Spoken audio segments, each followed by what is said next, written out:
terjadi penolakan yang luar biasa. Hampir seluruh tanah Papua, bahkan banyak korban berjatuhan, karena mereka menunjukkan sikap protes tegas. Mereka menolak atas agenda DOB atau pemekaran Provinsi Papua. Pemerintah pusat harus membuka diri, menerima aspirasi dari tanah Papua. Selain pemegang aspirasi kolektif masyarakat tanah Papua, juga sebagai representasi penyelenggara negara yang ada di tanah Papua. Masyarakat Papua merasa kita ini kok diperlakukan seperti ini, walaupun ada otonomi khusus. Tapi pemerintah pusat tidak, sikap yang diambil tidak mengacu pada penyelenggaraan undang-undang otonomi khusus itu sendiri.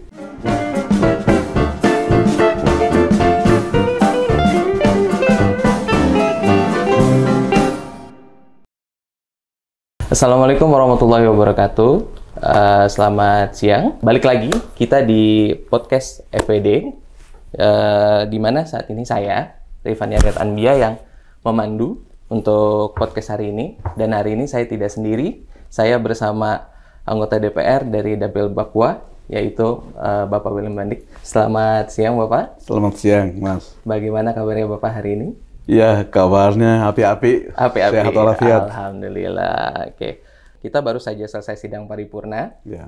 Di mana salah satunya mengesahkan usul inisiatif mengenai RUU pembentukan Provinsi Papua Selatan, Provinsi Papua Tengah, Ya. dan Provinsi Pegunungan Tengah. Nah, dari semua fraksi, hanya fraksi Demokrat nih Pak yang menolak nih Pak. Kita berbeda sendiri nih pandangannya.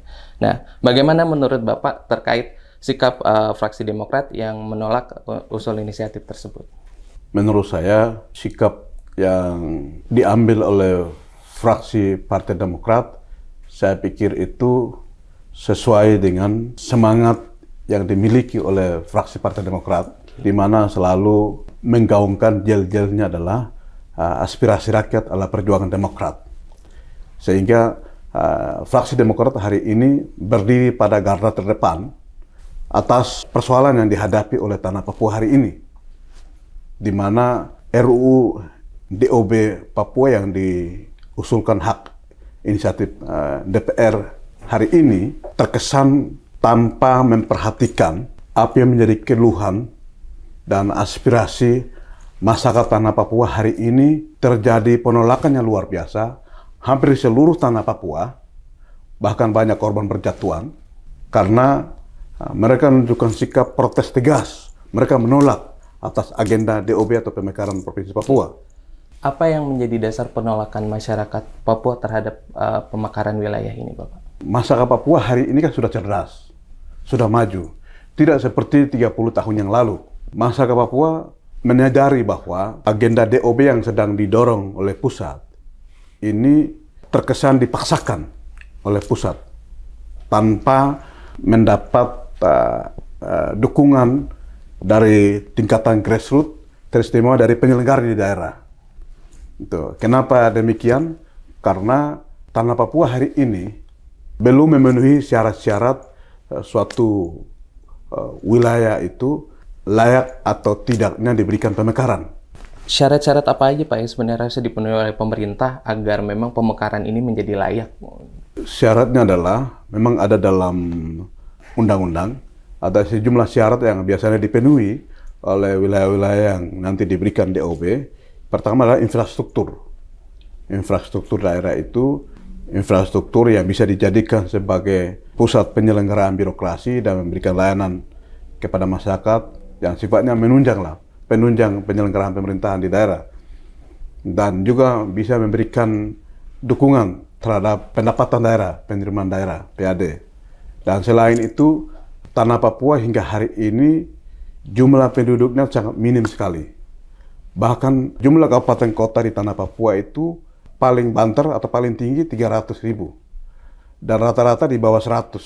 Bahkan ada yang 30.000 kabupaten. Kalau di Jawa sini, desa saja bisa sampai jutaan. Ya, betul. Sehingga satu kabupaten itu bisa satu dapil kalau di sini. Ya. Di sana enggak, satu provinsi satu dapil hingga hari ini. Kenapa? Karena memang penduduknya tidak ada, penduduknya sangat kecil sekali. Lalu bagaimana mau dipaksakan untuk pemekaran? Apa yang seharusnya dilakukan pemerintah gitu di luar pemekaran ini, Bapak? Maksudnya, apakah harus mendengarkan audiensi lagi dari masyarakat Papua gitu, karena kita lihat kan saat ini banyak gejolak ya Pak di masyarakat itu sendiri gitu. Jadi kalau lihat kondisi seperti ini di Papua terus menuai protes yang luar biasa, seperti sebenarnya pemerintah pusat harus membuka diri, menerima aspirasi dari tanah Papua. Selain pemegang aspirasi kolektif masyarakat tanah Papua, juga sebagai representasi penyelenggara negara yang ada di tanah Papua. Sehingga seharusnya pemerintah pusat juga harus terbuka, membuka komunikasi, koordinasi baik dengan pemerintah di daerah, DPR provinsi, MRP, dan juga stakeholder lainnya di tanah Papua. Supaya apa yang menjadi niat baik pemerintah pusat itu layak atau tidaknya itu bisa didiskusikan, bisa diperdebatkan. Suara-suara dari masyarakat Papua sendiri sebenarnya seperti apa Pak terkait pemekaran ini Pak? Kalau suara dari masyarakat Papua sendiri, Papua Barat maupun Papua hari ini terjadi penolakan yang luar biasa. Bahkan aparat dengan masyarakat bentrok, bahkan sampai berdarah-darah, sampai ada sejumlah warga itu ditembak mati oleh aparat. Apa yang menjadi dasar penolakan mereka, Bapak? Penolakan adalah satu, terkesan dipaksakan oleh pusat. Aspirasi ini tidak datang dari daerah, karena ada beberapa hal yang masyarakat lihat. Dalam penyelenggaraan otonomi khusus, itu dalam pelaksanaannya itu otonomi khusus itu terkesan yang dilihat oleh masyarakat itu hanya casing doang. Isinya semua sentralistik, semua di bawah kendali pusat. Walaupun Undang-Undang Otonomi Khusus Lex Specialis 21/2001, tapi dalam praktik pelaksanaannya semua sangat sentralistik. Salah satu contoh terkait dengan izin kebijakan terkait dengan penetapan izin wilayah pertambangan, ini langsung dibawa kendali pusat melalui kementerian lembaga terkait. Padahal ada Undang-Undang Otonomi Khusus, seharusnya ada di daerah. Kewenangan ada di penyelenggara di daerah, tapi tidak, ini langsung diambil oleh pusat. Seharusnya kebijakan seperti itu ada di daerah. Terus juga diskusi-diskusi terkait dengan mekanisme pelepasan saham tidak pernah melibatkan delegasi Papua. Terus juga pembangunan smelter, masyarakat Papua minta bangun di Papua, karena Gunung Emas itu ada di Papua, tapi tidak juga digubris oleh pusat. Semua dibawa ke sini. Terus jadi terakumulasi dari ini semua, masyarakat Papua merasa kita ini kok diperlakukan seperti ini, walaupun ada otonomi khusus. Tapi pemerintah pusat tidak, sikap yang diambil tidak mengacu pada penyelenggaraan Undang-Undang Otonomi Khusus itu sendiri. Tapi justru mereka perintahkan kementerian lembaga terkait buat penetapan regulasi baru untuk memuluskan intervensi tentang perancangan mereka dalam pengelolaan kebijakan dan juga pengelolaan sumber daya alam di Papua. Terkait pemekaran ini, bagaimana baik secara lokal maupun secara internasional ya Pak menanggapi dengan adanya wacana pemekaran wilayah Papua ini Pak? Memang kalau kita memperhatikan referensi internasional hari ini itu sedang mengalami ketimpangan yang begitu dalam.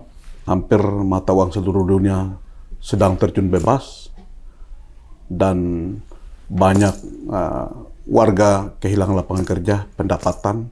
Ini sangat mempengaruhi ketidakstabilan penerimaan negara di negara masing-masing. Sehingga banyak negara-negara sedang berusaha bekerja keras menemukan formulasi dan merumuskan langkah-langkah yang bisa dijadikan sebagai dasar, sebagai tanggul atau benteng dalam rangka menjaga keseimbangan penerimaan negara masing-masing supaya tidak jebol, tidak kolaps. Okay. Sehingga dalam berbagai kebijakan-kebijakan yang diambil yang sifatnya menambah beban negara itu dilakukan moratorium. Itu dalam rangka menjaga kestabilan, keseimbangan penerimaan negara masing-masing. Tapi kami melihat justru di Indonesia di tengah-tengah situasi seperti itu, pemerintah pusat justru dengan sengaja menetapkan sejumlah kebijakan sifatnya terus menambah beban negara. Misalnya di sini DOB, terus IKN dan juga DOB ini dalam proses perencanaan sampai penyiapan infrastruktur itu tidak sedikit anggaran yang dibutuhkan dan itu butuh waktu yang panjang. Itu. Dan juga di depan mata kita ada pemilu yang akan berlangsung, akan digelar pada 2024, pemilu legislatif, presiden, dan pemilu serentak, pemilihan kepala daerah. Dan ini tidak sedikit biaya dan energi yang kita butuhkan. Sementara kita masih menghadapi ketidakstabilan penerimaan negara di dalam negeri dari rupiah murni sebagai dampak daripada pandemi COVID-19 yang sedang melanda di Nusantara ini. Sehingga harapan saya, sejumlah kebijakan-kebijakan sifatnya menambah beban negara harus dilakukan penundaan atau moratorium. Saya mengingat 5 tahun yang lalu, ketika Indonesia belum dihadapkan pada pandemi COVID-19, itu waktu itu Menteri Dalam Negeri Pak Cahyokumolo ada sejumlah kebijakan yang dilakukan moratorium. Salah satunya adalah DOB dan juga ada kebijakan lainnya, termasuk penerimaan ASN, TNI, Polri, tenaga penerbang dan lain-lain. Gitu. Itu dilakukan dalam rangka menjaga keseimbangan penerimaan negara. Itu. Walaupun waktu itu ada beberapa kebijakan diambil oleh pemerintah, misalnya penetapan undang-undang tax amnesty, ada repatriasi, ada deklarasi.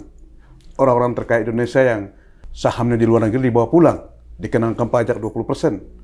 Ada yang tidak bawa pulang, tapi diumumkan saja, itu dikenakan pajak 40%. Tapi itu tidak mencapai target dalam menjaga keseimbangan penerimaan negara. Nah, akhirnya ada 3 tahap kebijakan lain dikeluarkan waktu itu. Pemangkasan anggaran, penundaan transfer DAU dan DAK ke daerah-daerah, terus penghematan anggaran, tapi ini juga tidak mencapai target ketika itu. Sehingga sejumlah kebijakan yang sifatnya menambah beban negara, waktu itu dilakukan moratorium. Salah satunya DOB.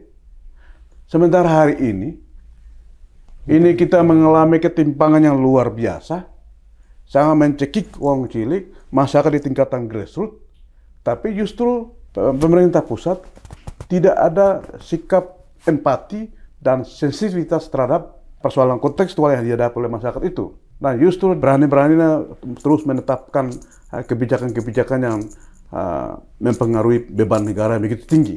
Baik, jadi dengan adanya DOB ini justru beban APBN saat ini dan sampai ke depan itu akan sangat membebani ya Pak ya? Seberapa berat sebenarnya Pak dengan adanya DOB ini terhadap APBN itu sendiri? Sangat besar.